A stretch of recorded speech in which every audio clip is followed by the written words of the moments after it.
आज आपण बनवणार आहोत अंड्याची भाजी. कांदा घेतलेला आहे, सोबतच टमाटे आणि कोथिंबीर आणि लसूण अद्रक आणि हे पूर्ण आपले मसाले आहेत.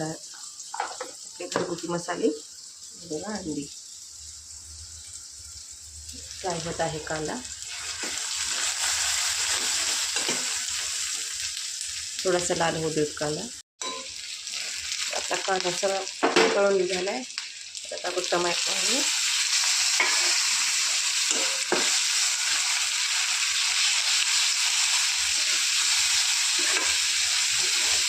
टमाटर मौसूद होऊ देत थोडंसं आपण.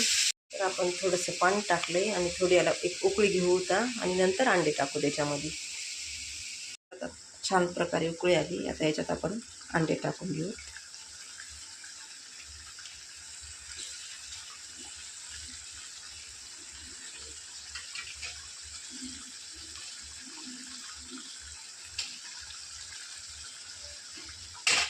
आणि वरून थोडीशी कोथिंबीर.